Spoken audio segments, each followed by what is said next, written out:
Halo, Assalamualaikum warahmatullahi wabarakatuh. Selamat malam, selamat siang, selamat sore. Buat pendengar Repost dimanapun kalian berada, balik lagi di Repost Horor, oke?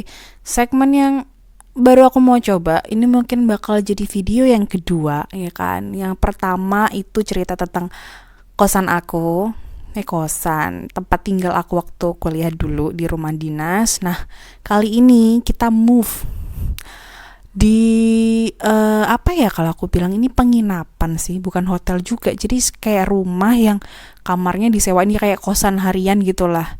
Nah, sebelum kita mulai, aku saranin buat dengerin pakai headset aja. Soalnya aku juga nggak bakal nambahin efek-efek yang buat kalian kaget, nggak. Jadi ini akan pure lebih banyak suara aja, nggak ada, mungkin nggak bakal aku kasih backsound juga. Jadi kalian bisa fokus buat dengerin sama nanti membayangkan, berimajinasi, ya kan. Istilahnya kalau kita lagi cerita horor, paling enak itu sambil rebahan, terus pakai headset sama membayangkan. Jadi kalian gak usah tatep layar kalian, karena ya daripada ntar ada video aneh-aneh yang aku tampilin, lebih baik ya udah ditutup aja lah itu. Jadi cuma fokus dengerin suara aku, dan nanti ada temen aku yang ngebantu lagi buat share cerita-cerita horornya. Nah, kali ini tuh lokasinya lah seperti biasa, aku mau gambarin dulu lokasinya biar kalian bisa berimajinasi lagi tempat atau lokasi gimana nanti pertemuan dengan makhluk-makhluk lain ini, oke? Jadi waktu itu aku ke Jakarta. Ceritanya aku masih di Surabaya karena ada event, ada BTS konser buat pertama kalinya di Jakarta. Kedua. Oke, kedua kalinya. Yang pertama itu kan ini ya, karena mereka belum terkenal waktu itu kan. Nah, yang kedua ini udah melejit gitu. Nah, yang kedua ini itu di apa? SBSD Tangerang. Nah, di situ tuh aku sewa kayak kos harian gitu, perumahan yang cukup elit. Jadi ya kawasannya perumahan itu sama SBSD itu kira-kira nggak sampai 10 menit lah ya. Paling yang lama tuh putar baliknya kalau naik mobil itu di situ. Dan karena harganya murah, terus lokasinya dari foto-foto juga bagus, oke, jadinya aku pesen lah di situ. Aku pesen 1 kamar.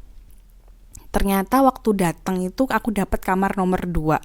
Jadi posisinya aku sama teman aku si Ali itu Ali ini perempuan ya kebetulan. Jangan berpikir yang aneh-aneh, mungkin dikira Ali jadi kamu 1 kamar dengan seorang pria. Nah kan, enggak, bukan begitu saudara-saudara. Gitu, tapi tidak terjadi. Oke. Jadinya buang imajinasi liar yang itu, kita fokus lagi. Jadi posisinya ini tuh perumahan cukup elit lah ya istilahnya. Perumahannya ya rumahnya adep-adepan kayak tipikal perumahan sekarang, terus lantai 2 bagus, lingkungannya juga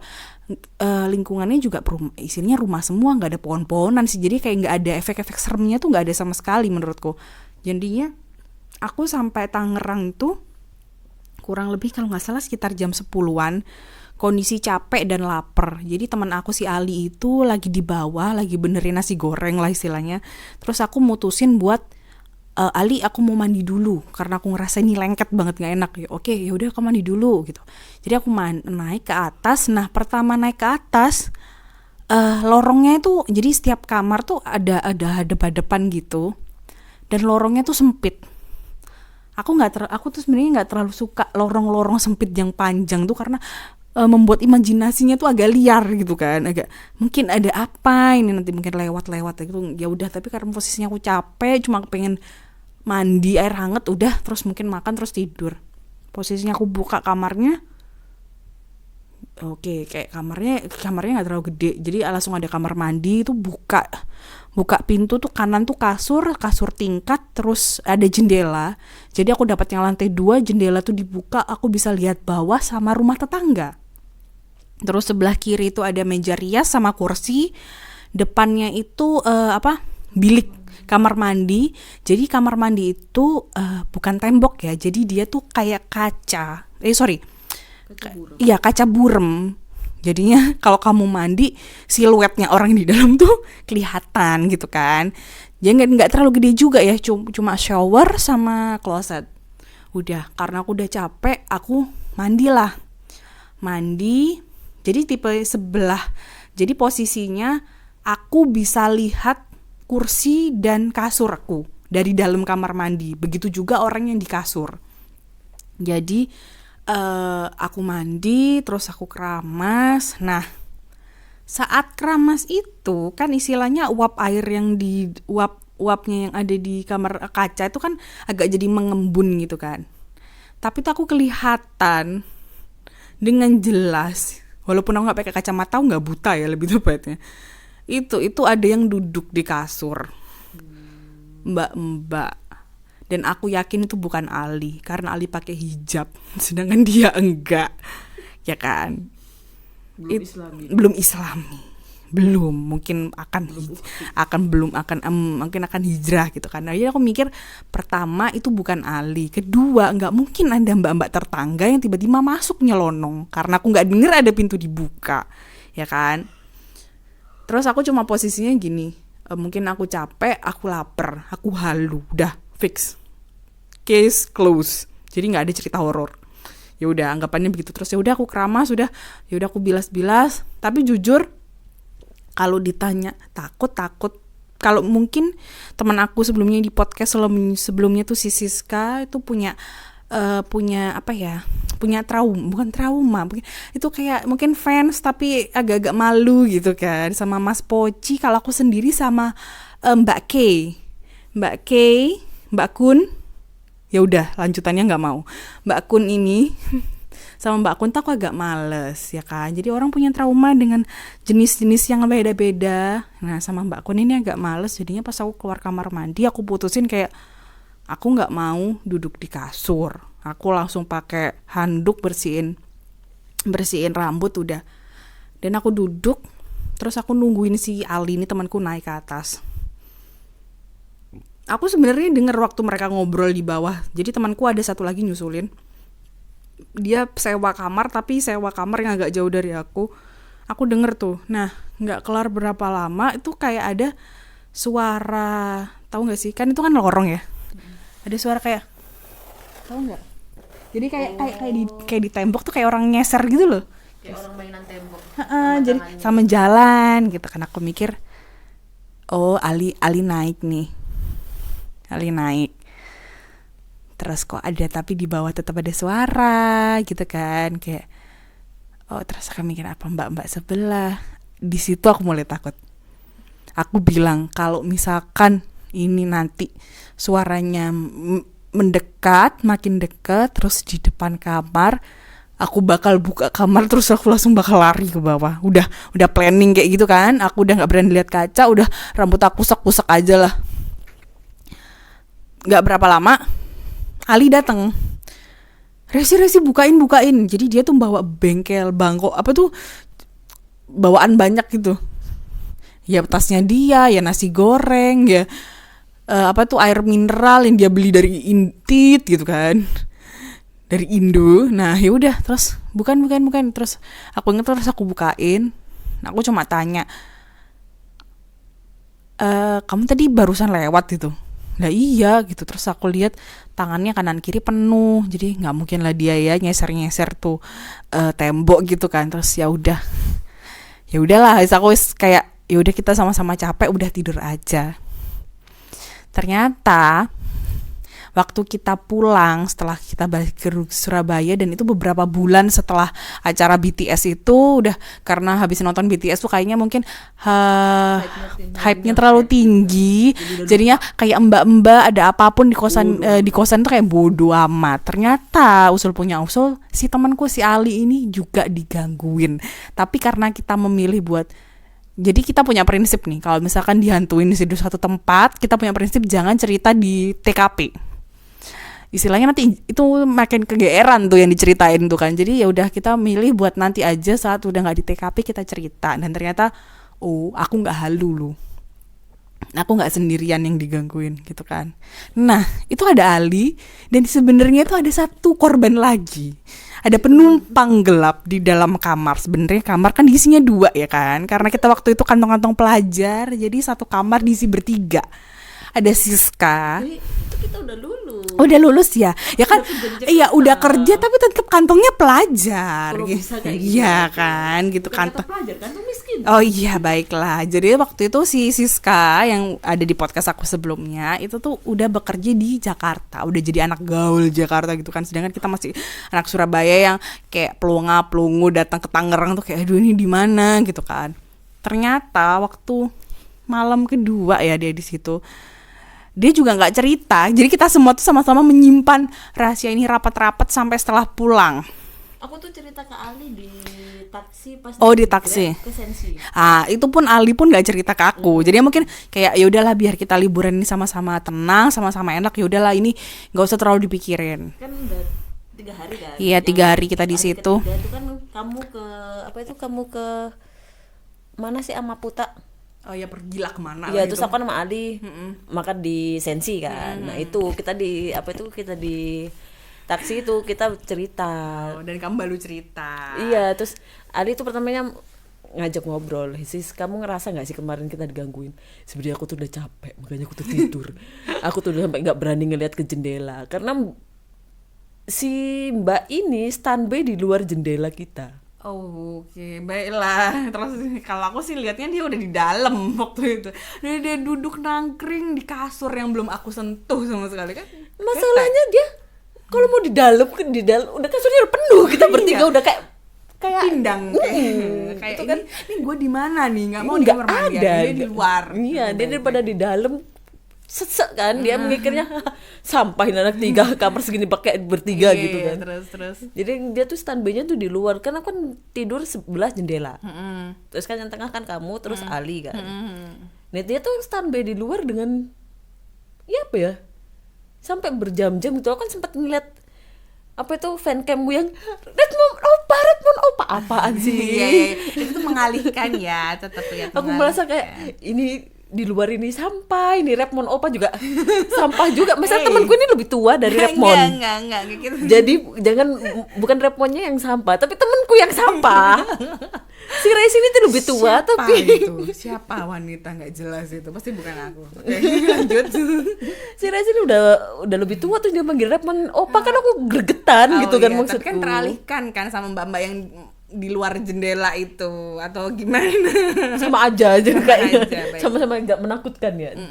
Yang si mbak-mbaknya ini kayak apa ya? Aku tuh sampai tidur. Dan Alia Mares itu kan tipe-tipe yang kalau udah nempel bantal bayi gitu kan. Gitu. Udah kayak sadaqallah. Nempel bantal tuh langsung kayak bayi gitu kan. Terus habis itu udah bayi, terus mereka tuh tipe-tipe yang agak susah untuk dibangunin. Kalau nggak bener-bener subuhan kayak gitu baru bangun. Nah, aku tuh bukan tipe yang kayak gitu. Jadi kalau aku di kasur terus temenku gerak itu aku udah bangun. Oke, gak susah ya buat kehidupan ekonomi yang sulit kala itu, yang cuma mampu sewa 1 kamar. Terus aku kan tidur paling lama karena aku nonton apa itu fancamku yang kan. begitu precious itu. Fancam yang Redmond Opa itu kan. Iya, Karena kan sebenarnya aku juga suka sama jin beneran, mohon. bukan jin yang dalam Jin BTS, jin BTS tuh. Kim Sok Jin. Iya, nanti dikirain karena ini podcast. Tolong jelaskan ya kan, biar orang nanti aku mungkin kasih fotonya kan. Kalau Kim Sok Jin fotonya kan enak buat dilihat. Iya. Kan? Oke, terus. Nah, itu kan karena aku suka sama Kim Suk Jin, jadi aku kan ngeliatin fanscamnya dia kan. Maklum, nggak punya uang buat beli BTS, kan BTS mahal. Beli BTS sih. Oh iya, beli tiketnya BTS. Kita kan mahal kan, nggak punya kita orang. Terus habis itu dia setelah lihat itu mereka tuh udah tidur, ya udah aku ya mau ikutan tidur, tapi si mbaknya ini masih standby. Pertama itu aku mikirnya aku halusinasi, terus aku ingat lagi, ini kan lantai 2, bego, mana ada orang standby di luar jam segini. Itu lantai 2, ngapain ada orang setinggi itu gitu kan maksudku. Aku jadi takut ke kamar mandi deh. Iya kan kita lantai 2 kan itu kan ya. Iya. Pertama tuh mikirnya alah enggak, itu palingan cuma orang iseng. Kalau enggak gitu siapa gitu kan. Orang iseng malam-malam. Dan kebetulan tuh kita nyampe di hotel itu, kita nyampe di penginapan itu malam kan udahan. Iya. Jam 8 tuh jam berapa gitu loh. Lebih kok. Dan itu posisinya tuh Resi mandi dulu, ini baru aku ikut mandi. Pokoknya aku mandi yang terakhir kalau nggak salah malam itu. Nah terus itu kan udah jam 9 lebih, jadi mereka tuh udah capek, udah tidur. Nah mikirku pertama itu kan karena blank kan, dan aku tuh tipe-tipe yang kayak gitu tuh bukan tipe-tipe yang langsung ketakutan terus apa itu bukan. Kalau posisi, pernah nggak sih kalian kalau posisi capek banget terus ketemu kayak gitu, kamu tuh lebih berpikiran, ih aku kesel, ngapain sih kamu ngeliatin aku pas sekarang kayak gitu loh. Nah itu tuh yang tak rasain pas itu. Jadi aku ngerasa kayak, wah aku udah mulai halusinasi nih. Enggak, bukan aku udah kecapean. Terus tak pikir lagi, oh anjrit, ini kan lantai 2 ya, ngapain, kan nggak mungkin ada orang kan di lantai 2, dan itu tuh nggak ada balkonnya. Jadi kalau ada balkonnya kita masih bisa berpikiran, oh ada mbak-mbak lagi nungguin apalah agak positif ya kan, pikirannya bisa agak positif. Bayangin kamu ngeliatin ada orang berdiri di sebelahnya sebelahnya jendelamu, dan itu tuh kamu lantai 2 nggak ada balkonnya, terus kamu berpikiran positif, nggak ada. Hilang semua pikiran positif. Aku langsung, baik, ini udah waktunya tidur. Nggak boleh teriak-teriak, mungkin kamu berisik kali Kak, ya kan? Bukan aku yang berisik, kan kamu. Yang ngerespon opa itu kan berisik, kan kamu yang berisik. Terus akhirnya ya udahlah, tidur aja. Terus aku tuh berusaha untuk tidur dengan tengkurap. Ya ampun, untung kamu nggak sesek napas ya, napas tuh nggak bangun besoknya kebetulan ya kan. Oh pantesan ya, itu yang waktu pertama kalau nggak salah waktu kakak belum ada kan, kakak kan baru di malam kedua ketiga itu ya kan, di malam pertama ya, emang sih malam pertama sama si Ali. Jadinya itu aku kan kalau ada sinar tuh kan agak sensitif untuk, jadi kalau lampu nyala langsung kebangun gitu. Emang udah subuh sih, jadi posisinya tuh si Ali itu lagi ngaji. Ya kan emang dia rajin sih maksudnya ngaji, tapi ini anak kenapa jam segini tuh rasanya tuh belum subuh deh, apa udah subuh, dan kelar subuh biasanya dia ngaji sebentar terus tidur lagi. Enggak, ya udah dia nerusin aja ngaji. Aku kan ya cuma udah subuh udah gitu, tapi dia nggak cerita ya, aku nggak tahu ternyata tuh kalau nggak salah pas dia cerita tuh si mbaknya itu nungguin di bawah kakinya dia katanya. Seingatku ya, nih nanti aku cross check lagi deh sama Ali. Seingatku istilahnya dia tuh duduk di kasur itu yang sama kayak aku pertama kali aku lihat si mbak K ini. Jadi makanya dia nggak bisa tidur. Nah jadi kita bertiga itu adalah orang-orang yang apes, agak kalau misalkan lelah gitu agak sensitif ya kan, tiba-tiba kayak nggak mau lihat, tapi mungkin karena capek ya, kalau kita halu ya anggap aja kita halu bertiga lah ya, udah biarin bodo amat. Tapi itu mbaknya tuh istilahnya aku bisa kok bedain, walaupun aku nggak pakai kacamata itu, aku nggak buta, nggak rabun juga, ya rabun sih maksudnya ya itu bukan temanku, itu bukan Ali, bukan Siska apalagi yang belum dateng gitu. Ternyata pas setelah balik lagi ke Surabaya dan pas teman-teman pada ngumpul cerita horor, baru keluarlah itu, dan aku kayak langsung nebak, walah yang mbak-mbak itu ya, iya. Jadi kayak halo, temanku yang satu Silvi tuh iya, tapi kayaknya nggak terlalu ini deh. Kayaknya itu emang kamarnya kita yang. Iya, kamarnya kita aja. Kalau dia tuh taunya ini apa kayak sumpek, kayak creepy gitu loh, emang pas di lorongnya kan panjang gitu kan. Kamar kita kan pojok dan harus melewati lorong yang kecil agak panjang. Terus sebelahnya malah jemuran lagi, jemuran gak ada lampunya gitu kan. Ya udah, itu sih yang cukup ya. Besok ya kita agak nginep hotel yang proper ya kan, jangan di rumah kos-kosan.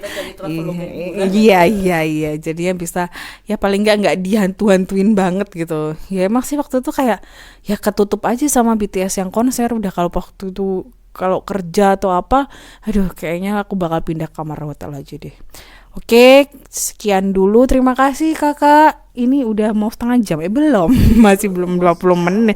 Ya kan, tapi biasanya podcastnya kalau horor-horor tuh cukup yang singkat-singkat tapi sering ya kan. Jadi menerornya tuh sering. Gitu kan.